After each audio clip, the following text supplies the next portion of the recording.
안녕하세요. 캐더남마 이현우입니다. 여러분, 1980년대 시위 현장 기억하십니까? 화염병은 기본이고 사제폭탄 터뜨리고 버스에 불도 질렀습니다. 이마트 경찰은 최루탄 난사하고 사법경찰인 백골단이 폭력을 무차별 기록이 됐습니다. 당시는 군사정권에 맞선 민주화 시위였습니다. 지금은 어떨까요? 혹시 우리가 민주화 투쟁을 겪으면서 우리 사회 모두가 폭력에 둔감해진 건 아닐까요? 잠시 후에 살펴보겠습니다.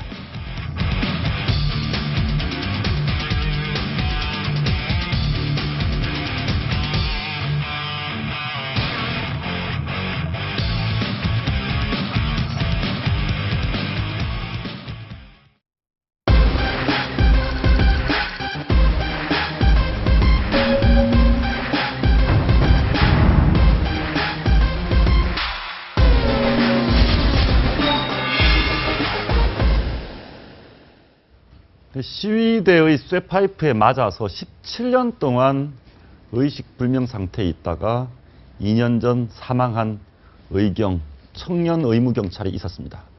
지난 주말 시위에서 다친 백남기 씨는 사경을 헤매고 있습니다. 이제 이런 일 없었으면 좋겠습니다. 이진권 경희대 교수, 김건식 경남대 교수, 최진정 변호사, 신은숙 변호사 모셨습니다. 어서 오십시오. 네, 안녕하세요. 12월 5일 날 2차 민중총궐기가 예고돼 있습니다. 저희가 1987년도 대통령 선거 유세 당시에 어떤 일이 있었는지 영상으로 한번 준비를 했습니다. 한번 보시죠. 이때가 노태우 당시 후보가 대선 후보가 호남 지역에서 유세하던 장면입니다. 1988년도네요. 예. 사제 폭발물, 예. 화염병 속에서 유세를 했습니다. 혹시 교수님 또 네, 그때 마침 제가 이제 노태우 당시 후보 쪽으로 이제 취재를 나갔는데요. 그래서 광주, 뭐 전주, 군산 이렇게 다 다녔습니다. 그런데 저 아까 그 장면은 군산에서 하면 이제 유세를 마치고 나와가지고 가는데 그 길이 굉장히 좁아요. 그런데 기자들이나 다른 사람 탄 게 전부 오픈카거든요. 예. 트럭 개조해서 탄 건데. 그러니까 양쪽에서 이 돌멩이를 던지고 하면 그건 뭐 속수무책이에요. 그냥 당할 수밖에 없죠. 근데 저기서는 그나마 노 후보가 연설을 했습니다. 그렇지만 광주에서는 뭐 거의 못했고 광주에서는 그러나 애국가를 불렀고 전주에서는 아예 뭐 접근도 못하고 이 정도였죠. 예. 그러니까 뭐 사제폭탄도 날라들고 화염병도 있었고 저희가 이제 저런 영상을 보는 게 우리가 그 얘기를 하고 싶습니다. 불과 얼마 전에 20년, 30년 전에 어떤 의사 표현이 굉장히 극단적으로 이루어졌다. 누구 싫어, 누구 좋아. 지금도 박근혜 싫어, 몰고 가자. 지금 뭐 청와대를 진경하자, 세상을 뒤집자. 이 부분도 좀 과거 패턴이 비슷한 거 아닙니까, 본질적으로? 그러니까 사실은 이제 80년대에 민주화된 지가 벌써 30년이 다 됐는데요.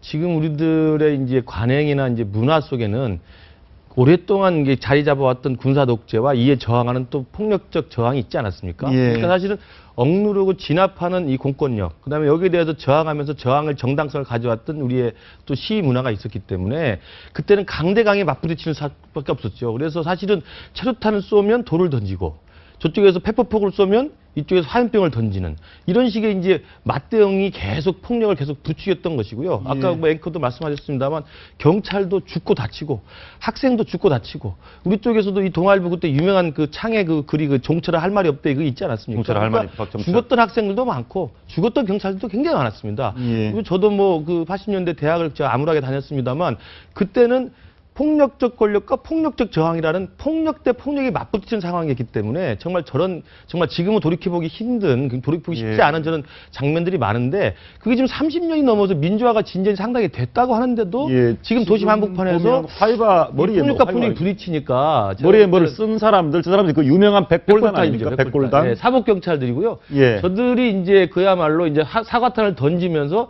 학생들을 제압하고 끌고 가고 거의 이제 폭력으로 행사하고 많은 여학생들이 잡혀가기도 하고 그랬죠. 그러니까 저는 이번에 지난주 토요일 그 도심 폭력 시위를 보면서 저기 이제 방화도 하고 그렇죠. 방화하는데 그 페퍼포그라 그러죠. 페퍼포그죠. 차에서 네. 최루탄을 무차별 난사를 하고 그 최루탄에 맞아서 이한열 씨가 돌아가셨기도 죽기도 하고. 그렇습니다. 예. 실질적으로 그 좀 전에 그 백골단이라고 했는데 백골단은 뭘로 유명하냐 하면은 단순한 앞에 폭행을 막는 것이 아니고 적극적으로 공격을 해서 시위를 네. 해산하고 했던 그런 점에서 보면은 그 사이에 경찰의 어떤 대응도 굉장히 많이 바뀌었다 이런 생각이 드는데요. 말씀드렸듯이 그 사이에 한 20, 30년 동안 세상은 굉장히 많이 바뀌었죠. 특히 예. 이제 보면 권위주의 정부가 끝나고 이제 국민의 정부부터 해서 보면 여야 간의 정권이 바뀌고 세상이 바뀌었는데 그럼에도 불구하고 시위 문화는 30년 전과 거의 유사하다는 점에서 굉장히 지금 그 비판이 받는 것이 바로 그러한 점 아니겠습니까? 그런데요, 1960년대나 70년대 되면은요, 그때 투석전이었습니다. 그래서 투석했다고 해서 그게 신문에 날 정도로 그랬는데, 그때는 그래서 투석하고 실컷 싸우잖아요. 그리고 갈 때 되면 아저씨 수고하세요 이러고 가고 그랬어요. 그런데 그때만 해도 그래도 우리가 뭐라 하냐면 참 데모는 그래도 낭만이 있다 이렇게 이야기했는데 그것이 이상하게 80년대 후반에 들어와서는 아주 격렬하게 전쟁치도 됐죠. 예. 제가 볼 때 상대방을 이제 저게 이제 인정하지 페퍼포구. 않는 거였습니다. 예. 저게 페퍼포구 안에 페퍼포구의 지금 쏘는 게 저게 사람을 죽이는 겁니다. 저게. 저게 이제 체류탄 발사하는 건데요. 예. 페퍼포구를 발사하는 그 구멍에다가 화염병을 넣어가지고 페퍼가 터지기도 하고 그랬었어요. 그러니까 굉장히 우리로서 눈 뜨고 보기 힘든 폭력적 사태가 많았는데 저는 그렇게 생각합니다. 그때도 양비론이 있었거든요. 그러니까 시위를 하는 학생들의 주장이 정당하다는 게 대부분의 인식이었습니다. 왜냐하면 그때 독재 정권이었기 때문에. 예. 그래서 시위를 하는 학생들이 얼마나 언론가 차단돼 있고 언론이 제대로 역할을 못하고 야당이 없기 때문에 구호를 외칠 수밖에 없다는 걸 인정을 했습니다. 인정했음에도 불구하고 그럼에도 불구하고 경찰이 무슨 죄가 있느냐. 그렇죠. 화염병 저렇게 던지면 네. 또 경찰도 많이 다치죠. 그렇습니다. 예. 그리고 또 이제 아까도 이야기했지만 경찰도 굉장히 적극적이고 공격적으로 학생들을 쥐어팼거든요. 또 때리기도 하고. 그래서 서로 간에 상대방을 정당하게 인정하지 않는 적개심이 이제 서로 간에 계속 가일층 이제 상승작용을 일으켰던 것 같은데 지금은 아까 최 변호사 말씀하셨습니다만 상대방이 정당한 권력이잖아요. 또 상대방의 정당한 시위라는 걸 인정해줘야 되는 건데 정당한 권력과 정당한 시위대가 서로가 자기 역할을 하면 되는데 그 역할을 못하고 상대방을 아직도 적으로 보는 일부 저는 그 행태들이 남아있는 것이 일부 세력. 이 네. 장면은 HID 북파 공작원 분들이 가스통을 들고 하던 이런 장면이고요. 제가 이 말씀을 드리는 게 뭐 좌든 우든 뭐 북파 공작원 보수가 됐건 진보가 됐건 저런 가스통 들고 화염병 던지고 사제폭탄 던지고 백골단은 방망이 휘두르는 이 폭력에 우리가 너무 익숙해져서 좀 둔해진 건 아닐까 이런 생각이 좀 듭니다. 실질적으로 그런 것 같습니다. 제가 오늘 그 시론을 하나 썼었는데요. 그 제목이 뭐였었냐 하면은 짐승의 법은 폭력은 짐승의 법. 그리고 비폭력은 인간의 법칙. 이게 누가 얘기했냐 하면은 평화주의자로서 저항했던 마트마 간디에였습니다. 간디는 정말 20세기 초에 무저항, 무폭력으로 해서 영국으로부터 독립을 이끌어냈습니다. 예. 그런데 지금 21세기의 우리나라에서 거의 간디의 얘기에 따른다고 하면은 짐승의 법이라고 할 수 있는 폭력이 난무한다는 것에서 정말 대한민국의 한 사람으로서 지금 굉장히 지금 답답하고 진짜 안타까움을 금할 수가 없습니다. 그러니까 사실은 우리 평범한 서민, 소위 말하는 시민의 가장 사랑을 받아서 대통령에 당선된 노무현 대통령 당시에도 어쩔 수 없이 폭력을 진압하기 위해서 아주 강경 진압이 있을 수밖에 없었습니다. 그래서 사람이 뭐 돌아가시기도 하고요. 농민 두 분이 돌아. 이 당시 이 상황도 적극적으로 노무현 정부 때 시위대들을 진입하던 장면입니다. 지금 방망이를 휘두르는 경찰 보이시죠? 네. 이 때가 불과 얼마 전 노무현 대통령 당시입니다. 그러니까 제가 보면요. 예. 이 시위라는 건 관행상 그런 게 있습니다. 시위를 좀 해본 사람 입장에서 보면 시위 현장에서 이 시위 현장에 즉각적인 감정의 그 상승이 생겨나요. 감정의 상승. 그러니까 왜냐하면 저것도 비슷한 거라고 생각하는데요. 막는 경찰 중에서도 제 경험에 보면 경찰 중에서도 온순한 경찰이 있고 또 일부 몇 명은 조금 더 감정이 격한 경찰이 있어요. 그러면 감정 대 감정이 맞부딪히지 않습니까? 이 전선에서는. 왜냐하면 시위대 앞에 있는 사람은 막 소리 지르고 욕하고 이제 으쌰으쌰하고 앞에 있는 경찰은 또 두려운 경찰도 있지만 그중에 또 열받은 경찰도 있거든요. 그렇죠. 화염병 날라와가지고 당연합니다. 그러니까 맞죠? 예. 일부 경찰도 굉장히 공격적이고 과격하게 하는 경찰이 일부 있으면 분위기가 확 올라갑니다.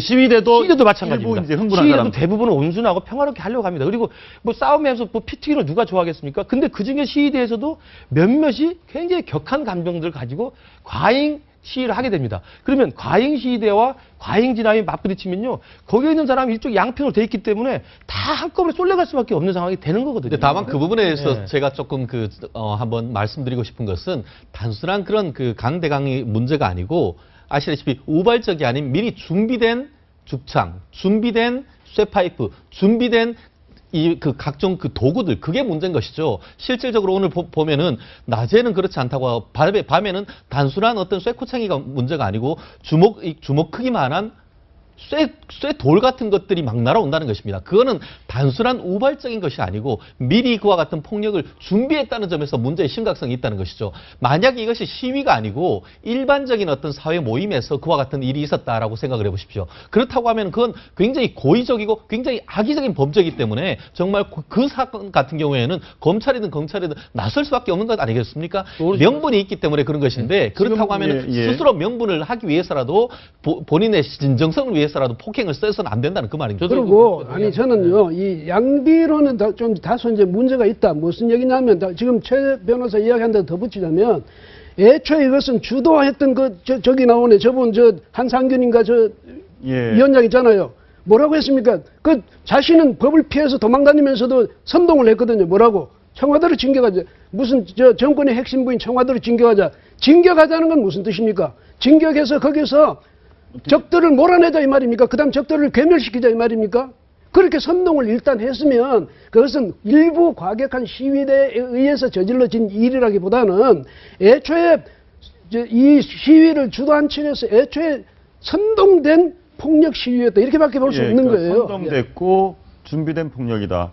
저희가 누가 먼저 이 행위를, 이번 폭력을 시작했는지는 제가 굳이 말씀 안 드리겠습니다. 온 국민이 TV로 다 보셨기 때문에. 그러나 지금 말씀하신 것을 보면 쇠파이프가 됐든 뭐가 됐든 미리 준비하고 청와대로 진격하자고 선동된 그룹은 있었다. 그러니까 제가 볼 때는요, 미리 폭력 시위를 하기로 작정하고 준비한 것은 엄중하게 비판을 받아야 되고 처벌을 받아야 된다고 생각합니다. 그러니까 저는 지금 야당도 제가 좀 못마땅한 게, 백남기 씨 가서 문병하고 과잉 진압으로 한 시민의 생명 유출한 걸 당연히 제기를 하고 문제 제기를 해야 됩니다. 과잉 진압. 그러면 동시에 폭력성에 대해서도 비판을 해줘야 되는 거거든요. 그렇죠. 과거에 김대중 대통령 같은 경우는 80년대 그 학생운동과 같이 연대하면서 민주화 투쟁을 하면서도요, 비폭력, 비반미, 비용공이라는 3비 원칙을 끝까지 지켰습니다. 학생운동 그 지도자를 만날 때도 절대 폭력 안 된다고 욕을 먹으면서도 훈계를 했었어요. 비용공, 비반미. 비용공, 비반미.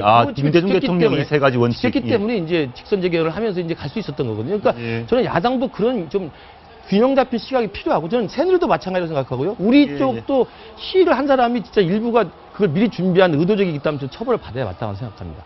그렇지만 그렇지 않은 사람에 대해서조차도 과잉 진압을 하거나 시민들이 3명이 지금 죽게 생겼잖아. 이거에 대해서 또 같이 우리가 양비론적으로 이야기를 해줘야 된다고 생각합니다. 제가 이제 지난 주말 지켜본 입장에서, 생생히 6시간 지켜본 입장에서 가만히 있는 시위대에게 경찰이 뭘 쏘고 한 것은 아닌 것 같습니다. 그렇죠. 국민들도 지켜보셨습니까? 근데 이 지점에서 저희가 왜 이제 누군가를 처벌해야 되는가, 이 부분만 갖고 집중을 하고 있는데, 저는 무슨 일이든 작은 일에도 명분이 있어야 되고 목적이 있어야 되고요. 그 행위를 했을 때 다른 데서 성공한 적이 있어야 되고 비교할 만한 사례들을 검토를 해야 된다고 생각을 하는데, 그 필리핀 같은 경우 이멜다 여사가 굉장히 뭐 구두가 발견됐을 때 수천 벌이고 사치스럽기로 유명했는데, 그게 왜 밝혀졌습니까?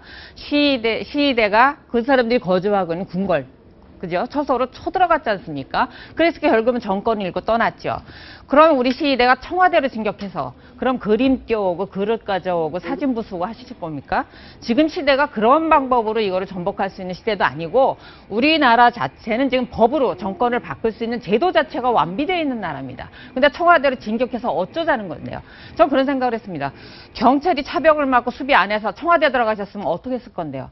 그런 부분에 대해서 도대체 본인들도 감당할 수 없는 부분까지 구호가 나서고 이 나라를 이렇게 끌고 간다는 것 자체에서 왜 그렇게 해서 무엇을 성공해야 하는지에 대해서 생각을 좀 해야 된다고 생각합니다. 저희가 이런 과정에서 우리나라의 어찌 보면 우리나라의 운명처럼 우리가 경험했던, 겪지 않았으면 좋았을 그런 폭력적인 상황 속에서 제가 한 분 얘기를 좀 찾아봤습니다. 김인원 의경입니다. 꽃다운 20살 대학교 1학년인 상황인데요. 저 내용을 한번 보면서 제가 말씀을 드리겠습니다. 예, 지금 응급실이고요. 고 김인원 의경입니다. 당시 대학교 1학년 마치고 광주 도선대학교에 시위 현장에서 전경으로 참여를 합니다. 김인원 의경이 쇠파이프에 맞은 것으로 추정이 됩니다. 시위대의 쇠파이프에 맞았는데 범인은 밝혀지지 않았습니다. 17년 동안 의식불명 상태에서 있다가 결국 돌아가셨습니다.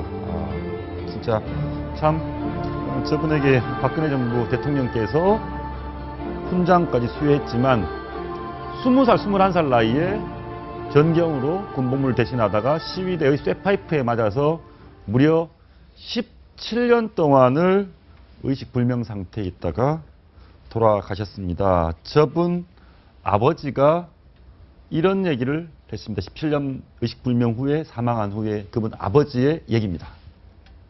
나는 그 서울대학교 병원 장출혈 이출을 할 때 그때 갈 줄 알았거든요. 근데 17년이 넘도록 나 곁에 있다 줬다는 게 나는 너무너무 고맙었다, 고마웠다. 참 20살 나이에 시위대의 쇠파이프에 맞아서 의식불명이 돼서 17년 동안 있다가 가셨는데 그분의 아버지는 의식불명이지만 17년 동안 살아 숨을 쉬어서 옆에 있어준 것이 고맙다. 이 자식이라는 의미는 뭐 자녀를 갖고 계시지만은요, 자식을 키운다는 거는요, 정말 하루하루가 항상 마음을 졸이고 이렇게 키우거든요. 그다음 옛날에 만약에 60대 아들 어디 나가면 80대 예. 부모가 가서 조심하라 이럴 정도인데 그 시위할 때 그 보니까 사진 찍혔는데 보니까 저는 뭐 죽여라 뭐 어쩌고 이렇게 하기도 하고 또 뭐야 내가 뭐 아버지 빨이야 뭐 이런데 무슨 아버지가 자식들 보고 그렇게 욕을 하고 죽이라고 그러고 그럽니까? 그런 식으로 남들이 키워놓은 자식이 얼마나 소중한 자식이라는 걸 알면 자신들의 권리만큼 남들의 그 소중한 자식들의 그 안전도 얼마나 중요하다 이걸 알면요 어떻게 그렇게 그 자동차 위에 있는 경찰들 그걸 밀어서 떨어뜨리면 죽으라는 얘기 아닙니까?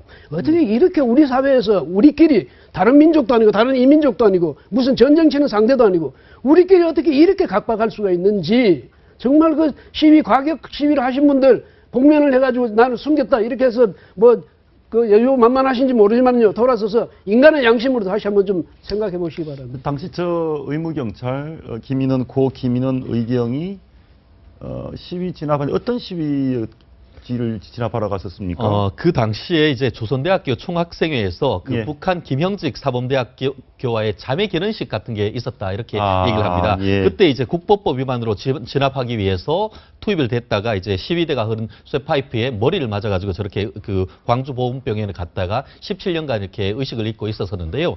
실질적으로 말씀드린 북한의 김형직 사범대학교 같은 경우에는 표가 위대한 수령 그 김일성 동지의 주체 사상은 온 사회의 본의이다.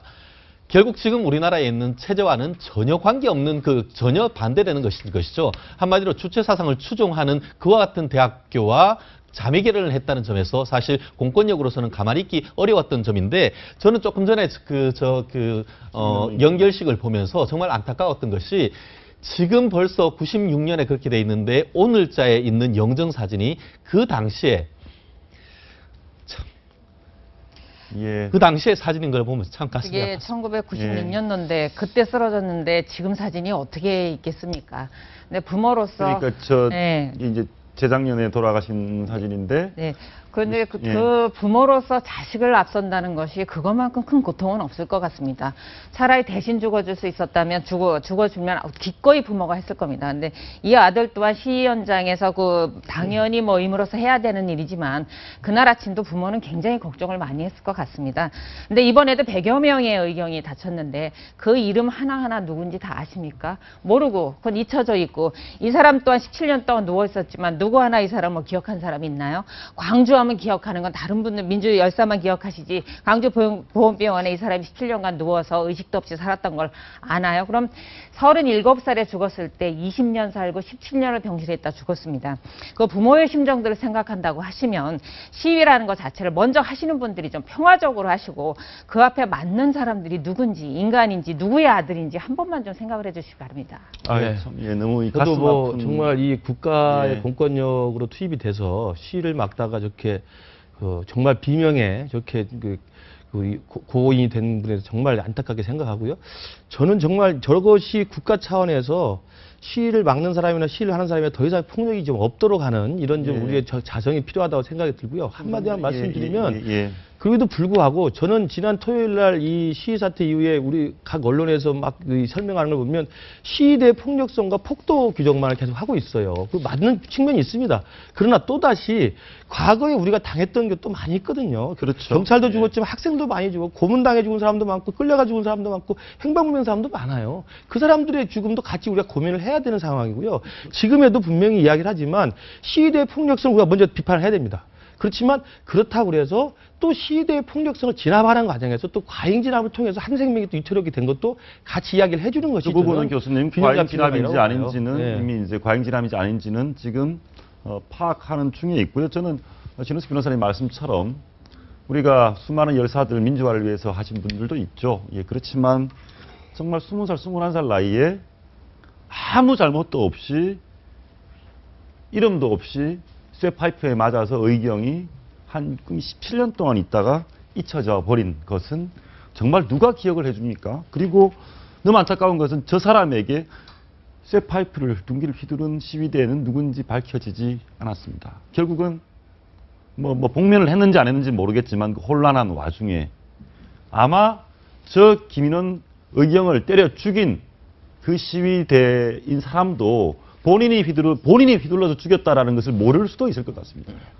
서로가 모르는 복면 속에 가려져 있는 정말 좀 비극이죠. 그러니까 야당에서 뭐라고 하느냐면요. 살인적 진압이라고 했는데 그 말은 애둘러서 그렇게 문재인 대표가 그랬어요. 근데 그 애둘러서 그렇게 말씀하신 거고 마음속으로 진짜 말하고 싶었던 건 살인 진압이라는 얘기 아니겠습니까? 그렇죠? 그런데 저 물 대포 가지고 살인 진압하겠다고 했던 사람은 아마 없을 겁니다. 근데 쇠파이프를 들었다는 게 이거 뭡니까? 쇠파이프 사람 때는 죽지 않습니까? 그럼 쇠파이프를 들었다는 것은 제가 생각할 때는 제 느낌으로는 애초에 사리를 가지고 그렇게 쇠파이프를 든 게 아닌가 이런 생각이 들거든요. 그래서 양비론으로 제발 이야기하지 마시고요. 왜냐하면 경찰은 질서를 유지해야 됩니다. 그 다음에 옛날같이 페퍼포고를 쏠 수 있습니까? 뭘 할 수 있습니까? 몽둥이를 들 수 있습니까? 그러면 경찰로서는 그게 그나마 저지할 수 있는 수단이 이거 물대포 아니겠습니까? 근데 그걸 가지고 야당에서 그걸 살인이라고 그러면 어떻게 하겠습니까? 저는 저분에 대해서 우리가 아무도 기억하지 않고 있습니다. 17년 의식불명일 때 돌아가신 저 의경에 대해서, 의경 부모님에 대해서도 우리 사회가 좀 기억을 해야 되는 거 아니겠습니까? 저는 그렇게 생각합니다. 사실 지금 그제 같은 경우에도 세월의 진상조사위원회가 있죠. 왜 했습니까? 진상을 조사해달라고 했지 않습니까? 그분들 뭐라고 하십니까? 세월호 속에 아직 사람이 있다고 하죠. 그러면서 대통령까지 조사를 해서 그걸 어떤 원인을 밝히고 그것이 누구를 했는지 지금 찾아달라고 하지 않습니까? 과연 저기 있는 저 의경을 위해서, 저 의경이 때린 사람이 누군지 위해서 정말 지금까지 진상조사해달라는 사람이 누가 있습니까? 저는 아까 저기 아버지를 보고 좀 감동이 있었습니다. 그분은 정말 살아있었다고 해서 감사하다고 했지 그것을 때린 사람에 대해서 어떻게 정죄해달라는 얘기를 하지 않는 그 모습 속에서 오히려 저는 더 큰 감동을 느낍니다. 예. 제가 남아공 같은 경우가 이제 오랫동안 인종 갈등을 있어가지고 예. 백인 흑인 사이에 엄청난 유혈 사태가 있지 않았습니까? 결국 이제 나중에 만델라 대통령이 되면서 이제 민주화되고 이게 풀렸는데요. 그때 과거에 있었던 모든 폭력과 이 사태에 대해서 이제 해결했던 방식이 진실과 화해라는 것이었습니다. 진실과 화해위원회를 만들어서 했는데 저는 우리 사회도 독재 시대, 그다음에 민주화 과정에 있었던 저런 폭력적인 사태로 인해서 희생당한 분들이 굉장히 많기 때문에 이건 뭐 시위대뿐만 아니라 경찰들도 많고 굉장히 많죠. 그런 정말 우리 때문에 또는 민주화 과정에서 정말 죄 없이 죽어간 사람들에 대해서는 국가 차원에서라도 아니면 여야가 같이 머리를 맞대고 진실을 밝히고 그 진상 규명에서 그들에 대해서 국가 차원에서 정말 사과하고 보상하고 우리가 그 뜻을 길이 간직해야 되는 그런 좀 절차가 좀 필요하다고 보는데 그런 게 없이 지금 진행이 된 거예요. 근데 그런 부분에 대단히- 대해서 제가 좀 말씀하시는 거에 대해서 옳다고 말씀하지만 일부 좀 생각을 해보셔야 된다고 생각하는 게 시위되는 폭력이 왜 항상 먼저 해도 되고 정당화될 수도 있고 그다음에 왜 시위할 때는 항상 폭력을 동반해야 됩니까? 그러고 나서 경찰은 방어하고 있는 그 문제에 대해서 과잉 반응만 그렇게 나오시는데 그럼 시위인제는 언제까지 폭력할 겁니까? 먼저 안 하시면 경찰도 제가 볼 때는 안 할 것 같아요. 그러면 그러면 지금 이 물대포를 가지고 이제 문제를 삼으시는데, 그럼 저 어린애들 세워놓고, 쟤네들 나이가 30이 됐겠습니까? 40이 됐겠습니까? 저 어린애들 방패 하나 세워주고, 쇠파이프 맞아서 죽을 때까지 맞으라는 얘기입니까? 그럼 1차 전시선 다 죽고, 2차 전에 뚫고 들어가고, 뭐, 이렇게 막으라는 겁니까? 인해 전술을 막을 수 있는 건 예, 아니지 그러나 않습니까? 이제 내가 그럼 최소한의 방어력이지, 공권력이 할 수 있는 방어력이 예, 뭐가 예. 있느냐는 얘기예요. 그러면 제가- 시위대가 폭력 사태를 일으키지 않으면, 이쪽도 안 할 거 아닙니까? 그런 다음에 경찰이 과잉당하는 부분은 문제 삼을 수는 있어도, 현재로서는 내가 잘못한 부분이 있다면 상대도 공격해서는 안 된다고 생각합니다. 제가 그래서 잘못했다고 아까 말씀드렸지 않습니까? 제가 시위한 것도 아닌데 일부 시위대의 폭력적 준비가 의도적으로 있었다면 이거 처벌하라고 제가 그랬어요. 예. 그러니까 대다수의 6만 명 이상의 시위대가 다 폭력성은 아닙니다. 근데 예. 6만 명이 다 폭도로 외도해서는 안 되지요. 아, 잠깐만요. 교수님. 과거의 민주화 시대 이전에는요. 훨씬 더 많은 경찰들이 시위대를 해설하기 위해서 아까 보지 않았습니까? 경찰이 먼저 폭력을 써서 사람을 죽였습니다. 그러니까 그거는 교수님 같은 쪽으로 잠깐만요. 몰아가시면 안 되는 잠깐만요. 거죠. 경찰이 폭력을 휘둘러서 사람을 죽인 예는 과거고요. 과거고요. 네, 네. 지난 토요일 시위에 대해서 다수의 사람에 대해서 참여자 다수에 대해서 폭도라고 하는 사람은 없습니다. 앞에 나와서 휘두른 사람에 대해서 일부 사람들이 그런 용어를 써서 과격하게 비판을 했지만 다수의 사람을 폭도라고 하는 사람은 없습니다. 그 뒤에 그러고요. 서울시청 앞 광장에서 평화적으로 시위하고 집에 가신 분들에 대해서 누가 폭도라고 얘기를 합니다. 그건 아니고요. 저도 한 말씀만 드릴게요. 우리가 아까 이야기했죠. 민주화된 지 30년 됐다고 그러지 않습니까? 그 30년 된 그 민주화 투쟁을 했다는 분들, 바로 이런 걸 이렇게 하기 위해서, 쇠파이프 들고 마음대로 뭐 공권력을 이렇게 유린하기 위해서 그렇게 민주화했다는 건 아니잖아요. 그럼 명색이 30년 동안 이제는 그만큼 실적이 쌓인 이 나라 같으면 다른 나라 사람도 보기 창피해서라도 저런 식으로 폭력 시위는 안 하겠네요. 그런데도 이 시위 문화는 전혀 바뀌지 않았고, 항상 핑계는 경찰이 시위 진압을 강경하게 하니까 그렇다든지, 정부가 잘못하니까 그렇다든지, 시위 자체가 본래 폭력을 쓰기 위해서 하는 것 아니잖아요. 그런데 이렇게 하면서 시위대가 계속 경찰을 보고 그렇게 공격하는 거는 말이 알겠습니다. 어느 쪽이 더 가슴 아픈지를 지금 재보겠다는 건 아니고요. 다만 저 과정에서 희생되는 다치는 사람들 중에 너무나 안타깝게도 우리의 동생들이고 이제 20살밖에 안 된 아이들, 청년들이 많다는 것이 저희가 좀 짚어야 되겠고요. 그러니까요. 전의경 부모 예. 모임, 전경 의경, 지금 전경 없었지만 의경 어머니들 부모 모임 카페에서 나오는 얘기 한번 들어보시겠습니다. 너무나 안타깝습니다. 군 복무 중인 의경들이 같은 국민한테 맞고 있는 그 모습을 현장에서 보기만 해야 되는 그 네. 부모 심정은 이루 말할 수가 없지요. 같은 국민들한테 부상을 당한 의경들의 마음의 상처는 치유를 할 수가 없습니다. 그 아이들은 사회에 적응도 할 수 없습니다. 군 복무를 하는 아이들은 명령에 의해서만 거기에서 자기 역할을 하고 있는 것이니 네. 집회는 평화롭게 해주시기를 간곡히 부탁드립니다. 저희가 저 얘기를 좀 짚어보고 싶은 게 그 아이들한테 그러지 말자는 거죠. 우리의 미래인 청년들인데 저희가 올해 집회 시위 현장에 투입됐다가 이렇게 다친 경찰관, 의경 이런 걸 봤더니 지난해, 지지난해보다 굉장히 늘었어요. 굉장히 많이. 보니까 올해만 해도 302명이 어디가 부러지거나 붓거나 다친 경찰관입니다. 뭐 우리 김근식 교수님 말씀대로 어떤 무력적인 폭력적인 과도한 진압도 없어야 되겠지만 참 의경들 얘기도 애틋합니다. 의경들이 이런 얘기를 합니다. 몸이 불타는 것 같다. 예. 쇠파이프로 때리고 상처났는데 캡사이신을 뿌리더라. 사람이 무서워졌다. 저거는 거의 트라우마거든요. 저런 마음을 저렇게 상처받은 의경이 나중에 학교를 졸업하고 사회에 나갔을 때도 트라우마 있을 것 같습니다. 예. 지금 이 방송을 오면서 택시를 타고 오면서 길거리를 이렇게 보니까 의경 하나가 노란 야광색 복 입는 의의를 입고 이렇게 횡단보도에 서 있더라고요. 근데 그것을 뭐 맞춤복으로 주지는 않지 않습니까? 그러니까 초등학생한테 고등학교 그 형 옷 입힌 것처럼 큰 옷을 입고 모자 쓰고 얼굴이 너무 애때요. 거기다 그 옷을 청바지하고 티셔츠를 갈아입히면 집에서 그냥 왔다 갔다 하는 우리 아들 애기죠, 애기. 저는 아직도 20살 넘은 그 아들이 애기인데 이런 애들이 방패를 하나 들고 시위대한테 쇠파이프로 맞으면서 피하면서 그 장면을 보면서 정말 눈물이 날 수밖에 없었습니다.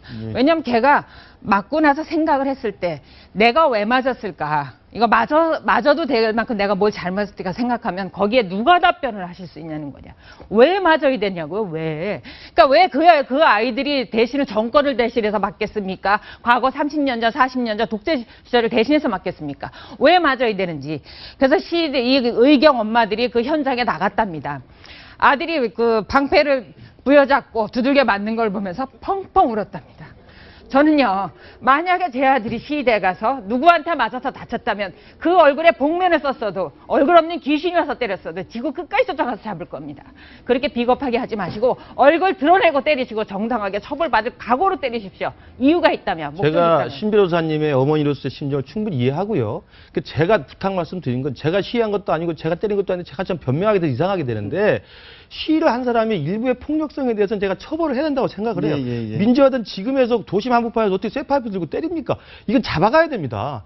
잡아가야 되고 그대로 엄정하게 법적으로 혼내야 되는데 그러한 몇 가지 사실들이 지금 지난주 토요일 날 이후에 모든 언론에서 그 참여했던 모든 시위가 다 폭도고 다 그렇다고 아니 그런 식으로 몰아가고 있죠. 그리고 오늘 여기서도 지금 제가 여기 출연했습니다만 의경 어머니의 괴로움이 있다면 또 시위를 하다가 정말 잡혀가서 또 두드려 맞고 다친 사람의 시위대 참가자의 또 희생자들도 같이 해주는 것이 채널 A도 굉장히 공평한 거죠. 잠시 후에 저희가 백남기 씨 얘기는 충분히 같이 이야기를 한다고 봅니다. 그러니까 다들 서럽고 괴로운 거예요. 그걸 한쪽에서만 서가지고 시위대 탓으로 다 돌리면 안 된다고 근데 보죠. 그 말씀 제가 한 말씀만 보탤게요. 경찰들은 저 신은수 변호사가 지금 참 항변을 하시지만 경찰들 막아야 됩니다. 왜?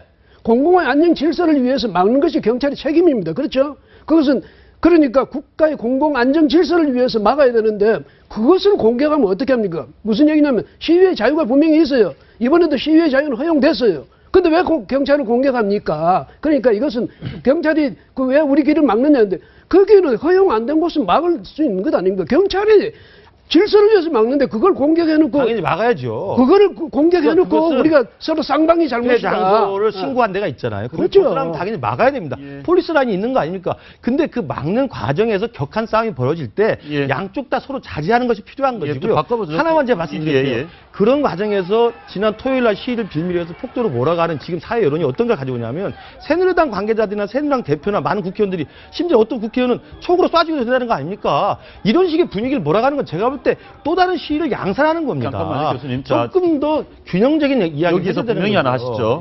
저희 채널 A에서 저희 방송에서 단 한 번도 거기 집회 서울역 앞에서 폴리스 라인 안에서 집회하시다가 가신 분에 대해서 폭도라고 얘기한 적, 비판한 적 단 한 번도 없습니다. 그건 사실이 아니고요.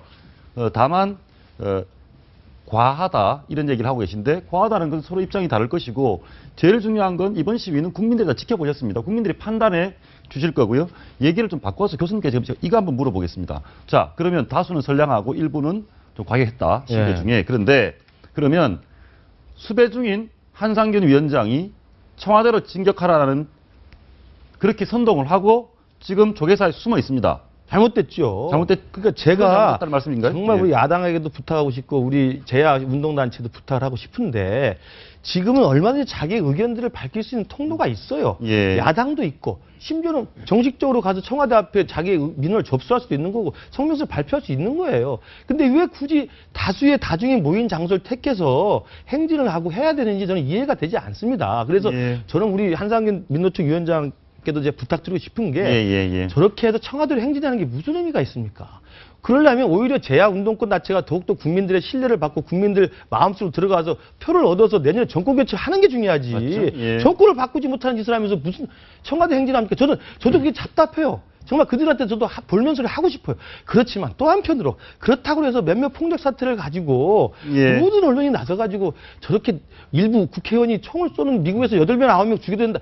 이런 말을 하면 안 되지요. 이 부분과 관련해서 제가 한번 꼭 짚고 넘어갈 것이 사실 이번에 그 53개 단체가 모여서 11개를 어떤 구호를 했습니다. 근데 이 중에 지금 기억나는 게 있습니까?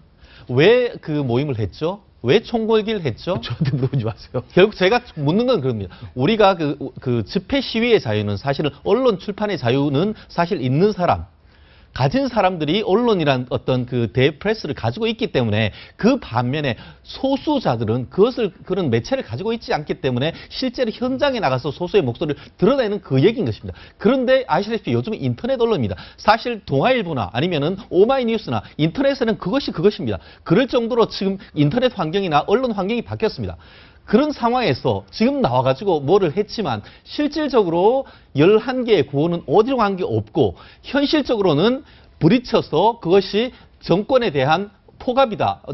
정권이 어떤 시위에 대해서 폭력적으로 진압했고 과잉 진압했다. 그것이 오히려 더 부각되지 않습니까? 결국은 그렇다고 하면 이 그 시위 대책본부가 의도했는 것이 무엇이냐? 과연 11개의 조항을 해서 국민들에게 알리려고 했는 것이냐? 아니면은 충돌을 야기해서 그와 같은 것을 정권을 어떤 궁지로 몰아가기 위한 그 의도가 현실적으로 진정성이 의심되는 그런 상황이기 때문에 국민들은 이 모임 자체에 대해서 본질적인 의문을 제기한 것이 바로 저는 그거라고 생각합니다. 저희가 하나만 더 짚어보도록 하죠. 시위가 뭐 폭력적이었고 누가 폭력했는지는 국민이 지켜보셨어요. 국민들이 판단을 해주시리라고 생각을 합니다. 그런데 이제 그 조계사에 들어가 있는 한성균 위원장과 관련해서는 사실 종교가 어찌 보면 약자를 보호해야 되는 측면도 있고요. 예, 그래서 이것을 시민들 반응을 좀 들어봤는데요.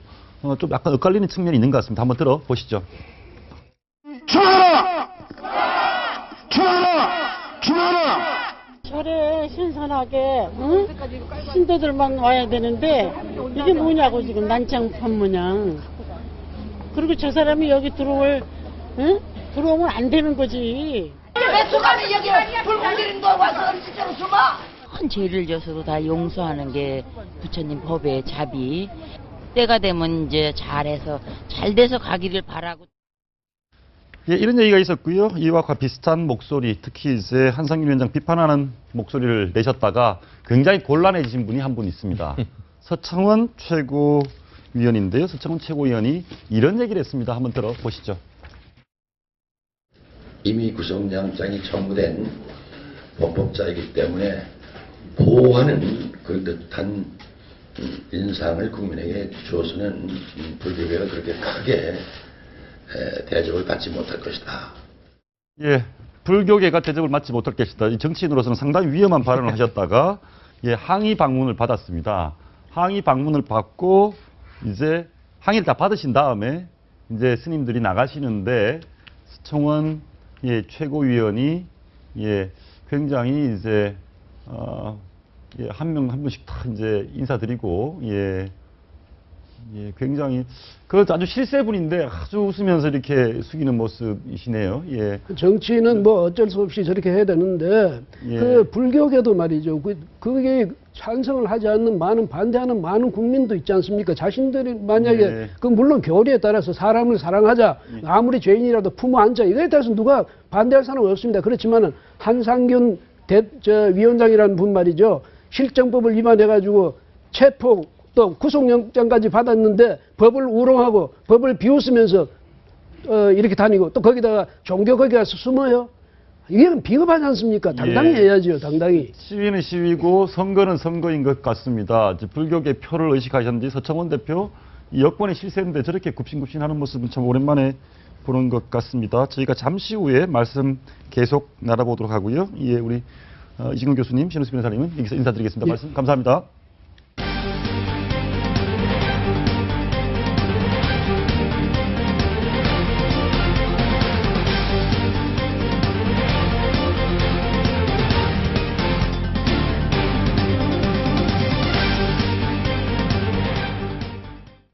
오늘 주승용 새정치민주연합 최고위원이 한마디 했습니다. 문재인 대표의 광주 발언이 박근혜 대통령의 말과 닮았다는 겁니다. 도대체 무슨 일일까요? 장성호 건국대 교수, 이남희 채널A 차장 모셨고요. 김건식 교수, 최진영 변호사는 계속 함께 하시겠습니다. 두 분 어서 오십시오. 네, 안녕하세요. 안녕하세요. 예, 오늘 지금 계속 시끄럽던데 저희 네. 회사 앞에 파이낸스 빌딩 앞에서 오늘은 선생님들이 또 뭉쳤습니다. 선생님들이요? 예. 바로 전교조 교사 아직 1000명은 좀 안 되는 것으로 지금까지 파악이 되는데요. 예. 오후 2시부터 그 한국사 교과서 국정화에 반대하면서 시위를 벌이고 있습니다. 토요일 오후 2시부터입니다. 학생들 예. 열심히 수업을 받아야 할 시간에 교사들이 700여 명 넘게 모여서 지금 국정화 반대 시위를 벌이면서 지금 박근혜 정권 퇴진하라 이렇게 외치고 있습니다. 예, 그 선생님들, 교사 선생님들이 뭐 이렇게 연가를 내는지 뭐 내고 단체로 이렇게 와서 시위하시는 거는 법적으로 문제 없습니까?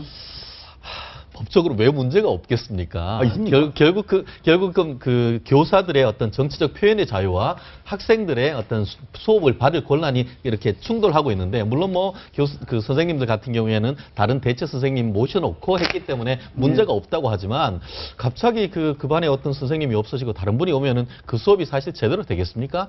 그러한 점에서 어떻게 보면 상당히 우려적인 문제라 생각을 하고, 사실 아시다시피 며칠 전 같은 경우에는 뭐 헌법재판소 같은 경우에 지금 이게 노조와 관련되는 규정이 합헌이라고 지금 했고, 특히 최근 같은 경우에는 이 노조를 쓰는 것이 존립이 상당히 문제가 됐다가 바로 얼마 전에 서울고등법원에서 노조에 대한 지위를 잠정적으로나마 인정해준다 하는 그런 결정이 있자마자 이렇게 나온다는 점에서 상당히 국민하는 사람으로 상당히 걱정되는 바가 큽니다. 네, 그 부분, 종교와 교단이 정치화된다는 것은 상당히 저는 문제가 있다고 봅니다. 특히 어린 학생들을 가르치는 선생님들 입장에서는 이것이 학생들한테 어떻게 편향된 시각으로 가르칠 가능성은 상당히 많고, 물론 개인적으로는 정치적 의사를 개인적으로 피력할 수는 있지만 이것이 학교와 연계해서 하는 것은 상당히 문제가 있고, 특히 전교협의라고 87년 9월 27일 날 창단이 됐고, 그 후에 전교조가 2년 뒤에 창립이 되지 않았습니까? 89년 5월 28일. 이렇게 됐는데, 물론 이것은 87년 6월 민주화 운동 이후에 법과 제도에 의해서 우리가 피를 흘려서 이것을 얻었는데, 그것에 만족하지 못하고 또다시 엊그제처럼 폭력, 그리고 오늘 또 야외 시위, 이것은 지금 선생님들이 맡고 있는 학교에서 학생들이 수업권이라든가 학습권을 보장받아야 됨에도 불구하고 이것을 대체 강사를 써서 아니면 수업을 오전으로 바꿔서 나오셨겠죠. 그렇지만 그런 것들은 좀 과도한 것이 아닌가 저는 안타깝다고 생각합니다. 어떻습니까? 이제 뭐 다양한 집단이 본인들의 정치적 견해를 표명할 수 있는 것이고요. 법적으로도 뭐 헌법에도 그렇고. 그런데 무슨 적법 부적법을 떠나서 선생님들의 모임의 대표가 독재자 박근혜를 심판하자 청와대 징격전에는 못 물러난다라는 것은 좀 불편합니다. 변성호 전교조 위원장이 방금 그 이은우 앵커가 한 얘기는 지난 토요일에 시위에서 바로 전교조 위원장이 바로 시위대 앞에서 했던 발언인데요. 가장 선생님들이 지금 학생들의 어떤 여러 가지 가치관 형성에 영향을 미치는데, 저런 발언들은 좀 더 이렇게 극단적인 주장으로서 학생들의 어떤 좀 가치관에 영향을 많이 미치지 않을까, 좀 비판의 목소리가 높습니다. 죄송합니다만 교수님께서 좀 전교조 입장도 변호를 좀 해주실 수 있으세요? 어떻습니까? 저는 그러니까 저렇게 뭐 법적으로 교사 선생님들이 정치적 의견을 표현할 수 있는지 없는지 법적인 부분은 좀 떠나서 선생님들의 대표가 청와대 징격을 외치는 것이 좀 불편하거든요. 저도 불편합니다. 그러니까 불편하세요? 이 자리가 계속 불편한데요. 사실 이제 87년 민주화된 이후에 그 민주화 과정에서 우리의 이제 그 민주화 투쟁에 동참했던 사람들이 굉장히 의미가 있었어요. 그렇죠. 이제 민주화가 되고 민주주의가 공고화되는 과정에서 지금 30년이 다 됐는데, 그 세력들이나 그 진영에 계신 분들은 지금도 30년 전의 사고방식과 문화에 좀 젖어 있는 경우가 많아요. 아까 제가 민노총도 이야기를 했고 그랬습니다만, 그러다 보니까 두 번의 뭐 이른바 야당으로의 정권 교체가 있었습니다만, 다시 또 이제 보수 진영으로 정권 교체가 되면서 이제는 다시 야권으로 정권 교체되기가 희망이 좀 없다는 정도로 사람들이 다 지금 생각하고 있는 거 아니겠습니까? 저는 그 중에 여러 가지 이유가 있습니다만, 야권의 지리멸들도 있고 야권 안에 기득권 투쟁도 있고 많이 있습니다만, 그 중에 또 대표적인 문제점 중에 하나가 재야 시민단체가 수십 년 전의 문화에 그냥 젖어 있는 겁니다. 저는 전교조도 또는 우리 민노총도 한 번쯤은 시대의 변화에 맞는 대변화 혁신이 좀 필요하다는 방법도 좀 바꾸자는 거죠. 방법, 노선, 그다음에 대중들에게 신뢰를 받을 수 있는 여러 가지 노력들을 해야 된다고 보는 거거든요. 저는 그런 부분들을 놓치고 계속 흘러왔기 때문에 저는 그들의 역사적 의미는 좀 있다고 봐요. 지금도 역사적 의미가 있고 그들의 목소리나 발언권은 좀 존중받아야 된다고 보지만, 여전히 구태에 남아있고 시대 변화에 적응하지 못함으로 인해서 몇몇 잘못과 비판이 전체 야권이나 전체 진보 진영에 그냥 매도되는 상황이 좀 많거든요. 예, 저는 맞습니다. 그런 부분들은 지도부들이 좀 다시 한번 변화와 혁신을 좀 해야 맞습니다. 된다고 저도 그 교수님 의견에 상당히 공감을 하는데요. 사실 제가 개인적으로 그 이른바 전교조 1세대입니다. 제가 89년에 그 고등학교 3학년이었는데요. 예. 제가 그때 가장 존경했던 국어 선생님이 전교조 사태와 관련해서 학교에 퇴직을 했었습니다. 그 이후에 이제 뭐 학원에 가셨다 그렇게 했었는데 최근에 지금 어디 가서 뭐 하시는지 모를 정도로 정말 많이 핍박을 받기도 했고 아시다시피 전교조가 내세웠던 것이 뭡니까? 참교육입니다. 정말 실질적으로 90년대 같은 경우에는 전교조의 방향이 굉장히 컸었고 예컨대 이제 촌지받지 않기 운동 이런 것들을 해서 정말 많은 지지를 받았었죠. 그런데 지금 이 바로 앞에 있는 건물에서 와서 하는 분들이 뭡니까? 참교육?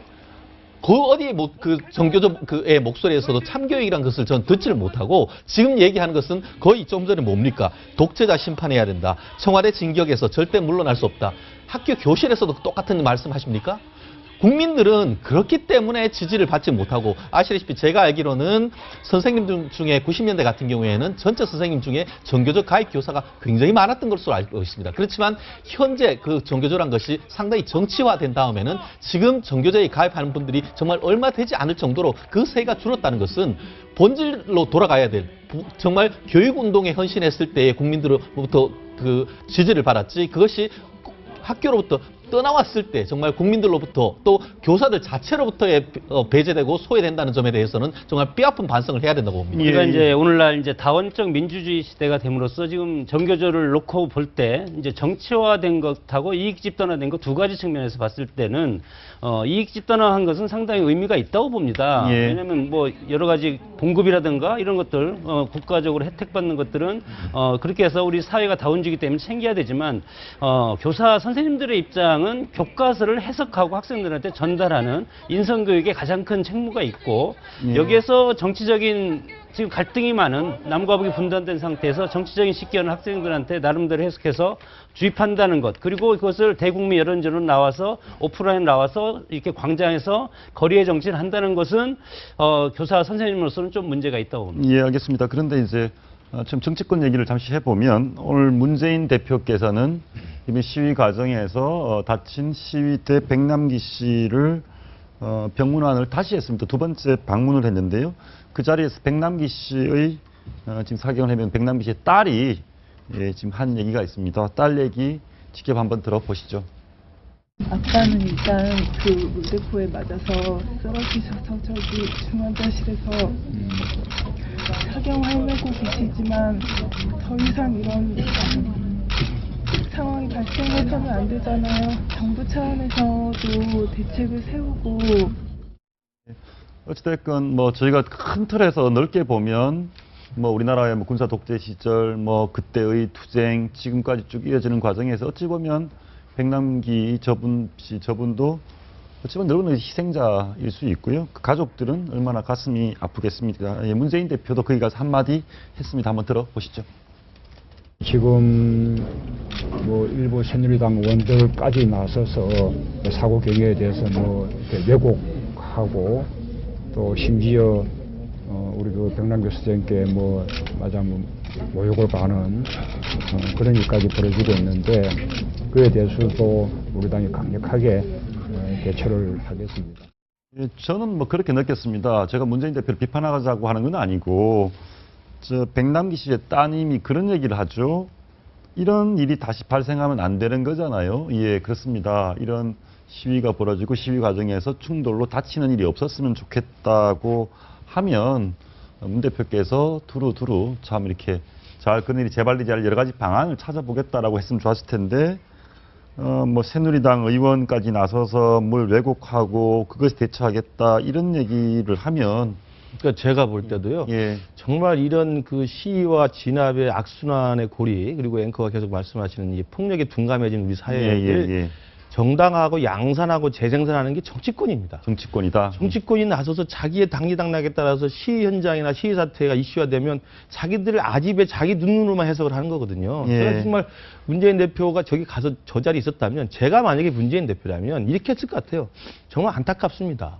사경을 하면은 우리 백남기 선생의 쾌유를 정말 진심으로 기원합니다.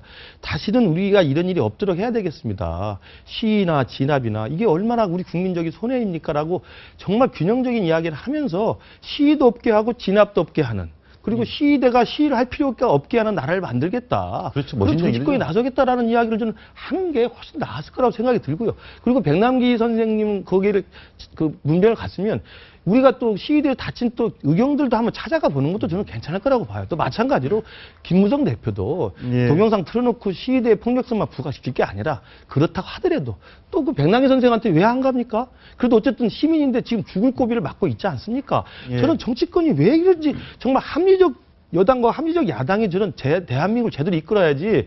그래야 저도 이 자리가 좀 불편하지 않게 좀 토론할 수 있을 것 같아요. 저도 똑같이 똑같은 불편해 생각, 원래. 정말 예. 똑같은 생각인데 사실 안타깝게도 지금 박근혜 대통령이 그 외유 중이지 않습니까? 제가 만약에 그 정부 해외 출장 여당에 있다고 중이시죠? 하면은 예, 해외 출장이죠. 죄송합니다. 우리 황교안 그 총리님이 한번 좀 방문을 해서 그 예. 분들의 좀 마음을 좀 다독여 줬으면 좋겠습니다. 예, 어찌됐건 오늘 문재인 대표는 저쪽으로 가고 김무성 대표는 네, 오늘 경우의 난이라고 해서 다시 예. 한번 원로 경찰들을 찾아서 또 어떤 경찰의 고충에 대해서 얘기를 했습니다. 예, 직접 어떤 얘기했는지 원로 경찰들에게 김무성 대표가 이런 얘기를 했습니다. 들어보시죠. 광화문 불법 폭력 시위를 보고 여기 계신 경호회원 여러분들 많이 놀라시고 분노하셨을 것으로 생각합니다. 경찰차를 파손하고 의경들을 쇠파이프로 난타하는 등의 폭력 시위는 공권력에 대한 명백한 도전이고 테러 행위입니다.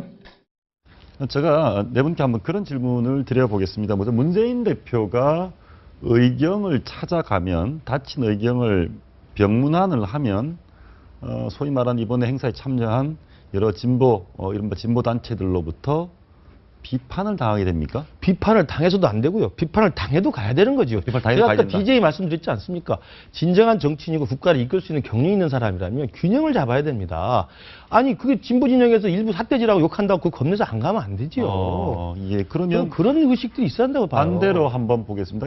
김무성 대표가 백남기 씨 병문안을 한번 가면 그것이 어떤 이번 시위 자체가 폭력적이었다라고 본인은 생각하는데 그게 아니었다라는 그런 잘못된 신호를 메시지를 줍니까? 가면 어떻습니까? 그거는 완전 정치적인 해석인 것이죠. 이건 사람과 사람의 관계입니다. 예, 정말 한 사람의 목숨은 세상과도 바꾸지 않는다고 했지 않습니까? 예. 그렇다고 하면은 경위야 어쨌든 간에 큰 정치인으로서 그와 같은 사람들을 낮은 대로 한다는 것은 정말 김무성 대표 주위에 있는 분이라도 한번 공고를 해주시고, 저는 그 문재인 대표와 관련해서 한번 여쭤보고 싶은 것이, 사실 능력 있는 수권정당, 안보정당이라고 하면서 지난번에 경찰을 찾아갔습니다. 그럼 뭐라고 했습니까? 내가 대통령이 되면은 수사권 조정해주겠다고 했습니까? 그런 정치적 수사하지 마시고 이런 부분에 대해서도 한번 직접 찾아가서 그 경찰 그 정경들 지금 해서 다친 그 모습 한번 쓰다듬어주는 그런 모습이 더 필요하지 않겠습니까? 조금 전에 우리 김근식 교수님께서 이런 어떤 충돌이 나오는 배경에는 부추기고 이용하는 정치권이 있다, 이런 말씀을 하셨는데, 지금 법 만드는 것도 양쪽이 참 정치적으로 이용한다는 느낌도 좀 들긴 한데요. 어떤 법이 나오고 있죠? 새누리당에서는 지금 보시겠지만은 복면금지법을 복면금지법, 재추진한다. 예. 과거에 여권이 한번 추진한 적이 있었는데 인권 침해가 될 수 있다라는 주장 때문에 그때 입법화되지 못했습니다. 하지만 결국 복면을 쓰고 나오면 이게 폭력 시위가 더 가중된다, 이런 것 때문에 복면과 마스크를 쓰지 예. 않고 시위하는 걸 추진하고 있고요. 반면에 새정치민주연합에서는 일명 백남기 방지법을 추진 중인데, 경찰에서 차벽을 설치하는 것을 금지하고요. 또 이렇게 물대포를 쏠 때 최루액이나 이런 것들을 혼합살수하는 걸 금지하는, 그래서 백남기 방지법을 추진 중인데요. 예, 뭐 그런 생각이 듭니다. 네. 뭐 사람이 복면 쓰고 싶은데 복면 못 쓰게 하는 것도 침해하기도 하고, 그리고 또 한편으로 살수차 이런 것도 전혀 없고 뭐 차벽도 안 세우면 그냥 아무나 청와대로 뛰어들어가면 어떡할까 싶기도 하고요. 근데 이번 광화문 집회에 대한 갤럽에서 여론조사를 한 게 있습니다. 참 재밌는데요. 하나 볼까요? 일단은 광화문 집회 시위 방식이 어떻습니까? 라고 물었을 때 많은 국민의 67%가 과격했다. 그러니까 과격하지 않았다라는 답변보다 훨씬 과격했다라는 의견이 보시죠. 많았습니다. 국민 절대다수인지 모르겠는데 다수가 과격했다는 건 인정을 하는데, 그런데요. 이번 폭력 사태에 대한 해석은 조금 달라집니다. 네, 이건 지금 갤럽에서 한 여론조사고요. 지금 나오는 것은 또 리얼미터 다른 여론조사 기관에서 예. 했던 건데 이 광화문 시위 폭력 사태를 어떻게 생각하십니까?라고 물었습니다. 근데 경찰의 과잉 진압이 40.7, 그다음에 시위대의 불법 시위가 38.2. 지금 저걸 누가 더 많다라고 하긴 그렇습니다. 오차 범위 내에 있는데요. 그러니까 굉장히 지금 이 폭력 사태를 놓고도 시각이 엇갈리고 있는 겁니다. 그러니까 저희 보기에는 그런 것 같습니다. 이제 어떤 분이 그런 얘기를 하시더라고요. 과거에는 경찰의 과잉 진압이다, 폭력 경찰이다 이런 여론이 압도적으로 많았는데 이번에는 국민 다수 지켜보셨고 다소 좀 그 격차는 좁혀진 것 같습니다. 아까 두 가지 예. 두 가지 문제가 있습니다. 우리 문화에는 이제 극한 문화가 뿌리 잡고 있었고 옛날에 외침도 많이 받고 했기 때문에 결사투쟁 같은 것이 우리 잠재적으로 내재되어 있는 그런 국민 의식이 있고 문화입니다. 그것이. 그리고 두 번째는 선진화법이 저는 문제라고 봅니다. 예를 들어서 지금 복면금지법이나 백남기 방지법 같은 것 여당 야당이 지금 전략적으로 내세우고 있지만 이것이 여야가 합의 안 하면 아무것도 입법화되지 않는 단지 내년 총선용으로 지금 이거 내세운다고 볼 수밖에 없기 때문에 두 번 가장 중요한 것은 선진화법을 헌재에서 심판을 해주던가 아니면 여야 합의해서 선진화법을 개정하던가 이것이 근본적인 두 가지 원인을 해결하지 않으면 이 갈등의 문화가 지속될 가능성이 많고 이것을 궁극적으로는 80년도에서 법과 제도가 우리가 만들었음에도 불구하고 그것을 국민들이 향유를 하지 못하지 않습니까? 80년대 투쟁 상황 그대로 가고 있고 세파이프 그대로 등장하기 때문에 이런 것들은 선진화법 자체에도 저는 문제가 있다고.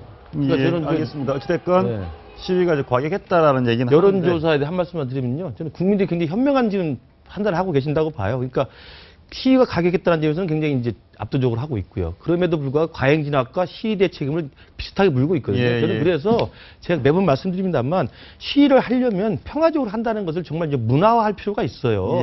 제발 그것만 정착시키면 아무 문제가 없는 거 아닙니까? 그다음에 시위를 한다는 것을 지렛도 겁먹고 이것을 과잉 진압하려고 준비할 필요도 없고요. 그렇다면 그렇기 때문에 저는 시위와 진압이 서로 간에 좀 합리적인 균형 좀 찾아서 할 수 있는 좀 계기가 됐으면 좋겠습니다. 교수님께서 자꾸 뭐 의경 쪽 편만 든다 그래서 그게 아니고 저희 이미 다 준비를 했는데요. 이제 오늘 이번에 백남기 다치신 분이신데 뭐 요 정도 이런 내용을 좀 봤으면 좋겠습니다. 백남기 씨 딸입니다. 백남기 씨가 이녀 일남, 그러니까 두 딸과 아들을 가진 아버지입니다. 그런데 네덜란드에 있는 따님 이름이요 백민주화. 이름이 백민주화. 이제 아버지 소식을 듣고 네덜란드에서 이제 급거 귀국을 해서 그 귀국하기 전에 아버지에게 띄운 편지를 좀 보여드리겠습니다.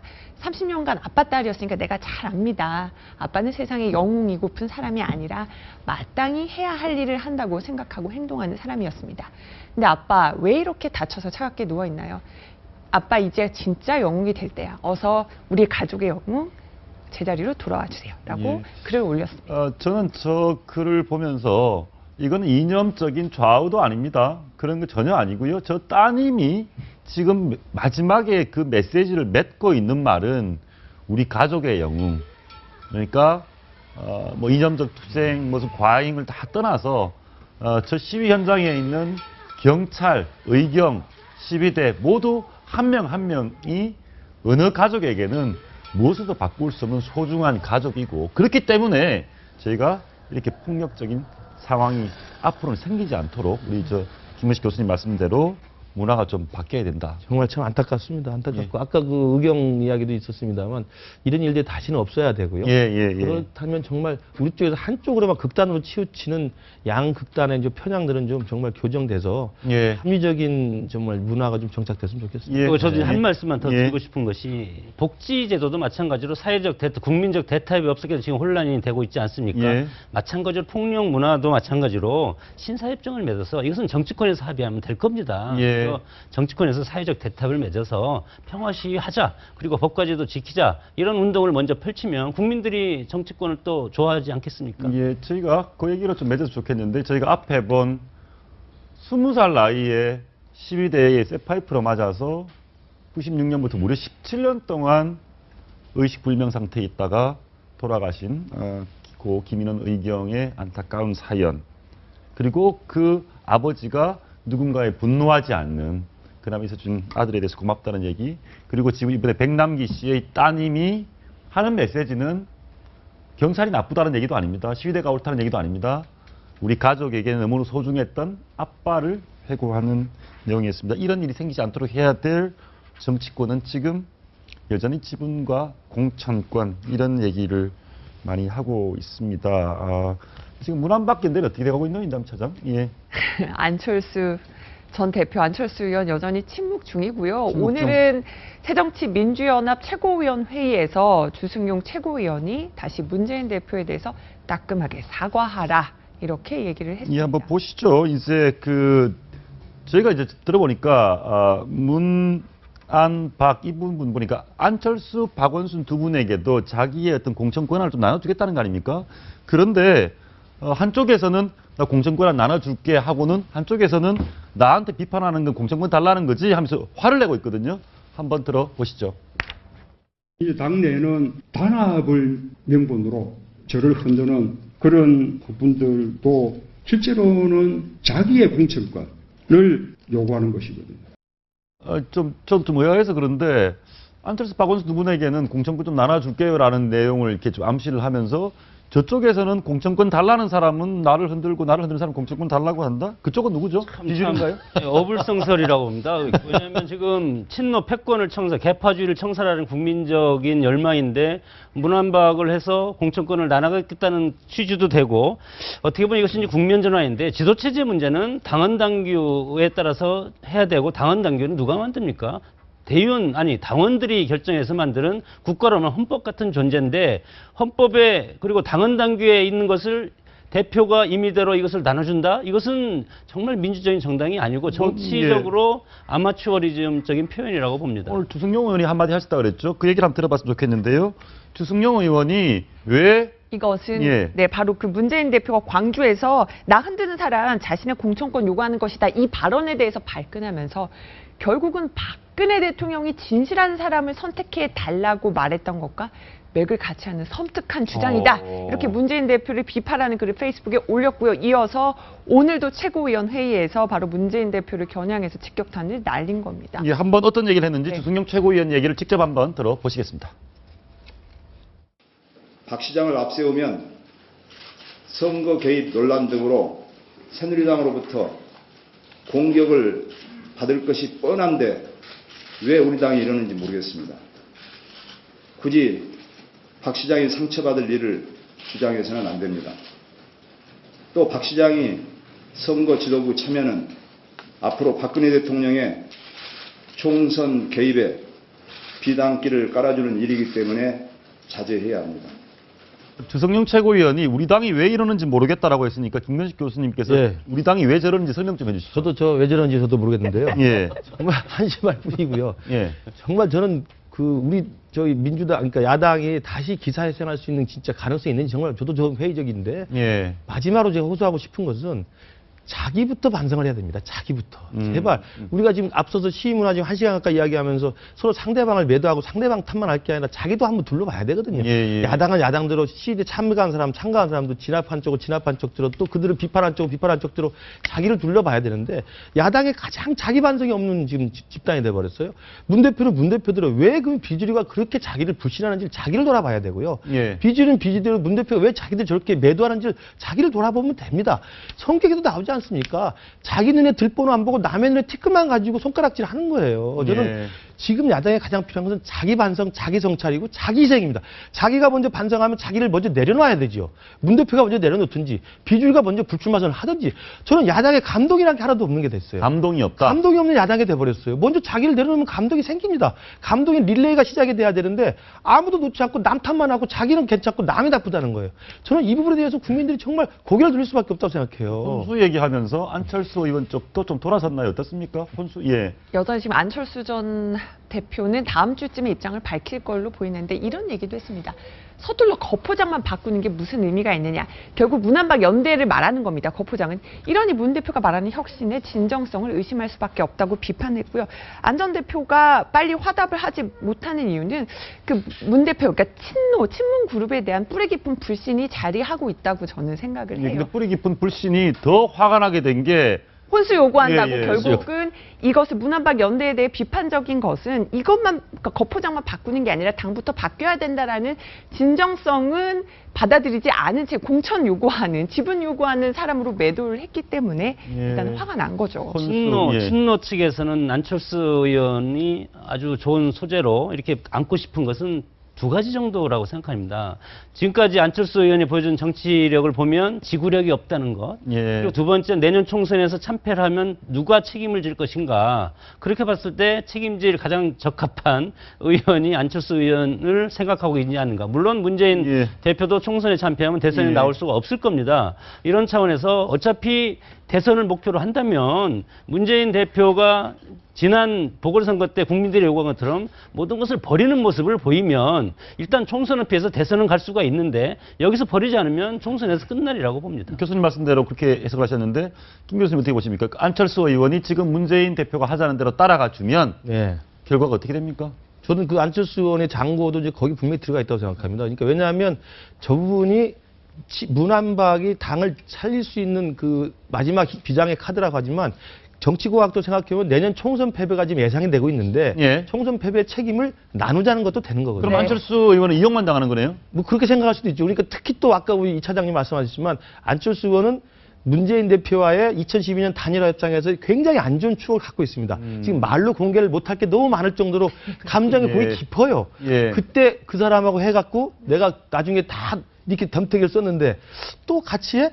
믿을 수 있나? 그리고 문재인 대표가 광주에 가서 같이 하자고 했던 그날 아침에 최재성 본부장은 혼수 요구하지 말라고 했던 거 아닙니까? 그 앞뒤가 다른 거 어떻게 믿겠어요? 그러니까 제가 안철수 전 대표라고 생각하면 정말 장고를 할 수밖에 없고 이게 과연 믿을 만한 것인지 불신이 저는 더 앞선다고 생각해요. 알겠습니다. 우리 사회가 왜 이렇게 서로 정말 그런지 의심하고 못 믿고 미워하고 뭐 또 세월이 지나면 또 좋은 날도 올 거라는 기대를 갖고 오늘 말씀 마치도록 하겠습니다. 오늘 말씀 감사합니다.